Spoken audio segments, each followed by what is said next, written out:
In this chapter, we are going to talk about blanket purchase order. What is a blanket purchase order? And why would you use a blanket purchase order? To understand this, let's say the Chicago headquarters has two plants.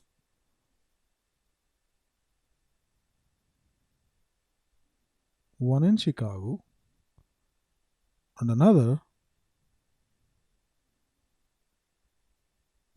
in San Francisco.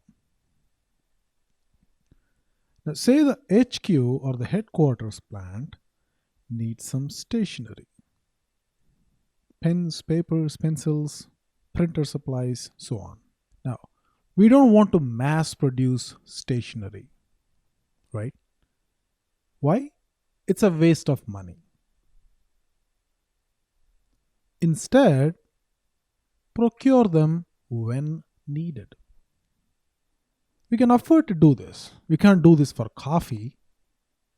Why? Because coffee is such an essential commodity. We can't open our shop without coffee. But stationery is basically low value, low priority item. So for materials like that, irrespective of the material, there is always a cost associated with the procure to pay cycle. Meaning, to get something, to buy something, you have to identify the vendor, have a relationship with the vendor, issue POs, you need a purchasing officer, somebody needs to receive the goods and then evaluate the goods, somebody in the office needs to take in the invoice, record it, find out how long it's due, pay it in time. This is the typical procure to pay cycle, right? Now, there is a cost associated with this cycle. It needs manpower, it needs documentation, it needs a process to be followed. For most materials, this process is okay. The overhead in this process is justifiable. Why?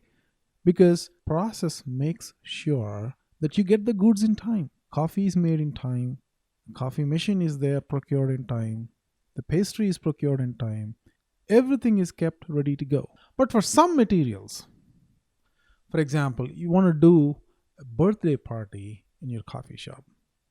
You need balloons, party hats, straws. And for serving coffee, you need coffee cups. And for printing out stuff, you need stationery. Now, these are low value, non essential items. They're called Class C items. Why are they called Class C? Because they are low value and non essential. Coffee is essential. Party balloons are not essential, at least for this shop. So, for procuring Class C items or non essential items, you don't have to go through the entire purchasing cycle for every batch of products. Meaning, if you need 1000 coffee cups, you don't have to put a purchase order for that. What you can do instead is place one purchase order, right? For, let's say, each coffee cup is 10 cents or 5 cents, right? So 5 cents per cup, and you allocate a budget for coffee cups. Let's say every day your shop consumes, let's say, 1000 cups, right? So that's 1000 into 5 cents. That becomes $50, right? So you do the math and say there are 10 shops in Chicago and you end up with $500 worth of coffee cups. Multiply it by, let's say you want to keep stock for 15 days. 15, that becomes $7,500, right? So every 15 days or 2 weeks, you need to order $7,500 worth of coffee cups. Now, suppliers did not just supply coffee cups, right? They could supply all the other things that I were talking about. For example, a baking shop we'll supply coffee cups, we'll supply parchment paper, we'll supply most of these Class C items that a bakery or coffee shop needs. So instead of saying, hey, you know what, I need 50 coffee cups, here is my order. I need 10 parchment papers, here is my order.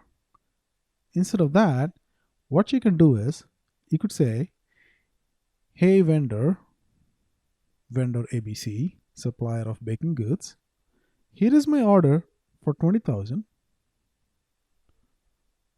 All right. And these are all Class C items, low value items. I'm not going to keep stock of them. Somebody in my coffee shop or my company is going to give you an order. Just deliver it to them. And as you deliver, keep sending me the invoice. And let's create a blanket purchase order and see how it's different from a typical purchase order.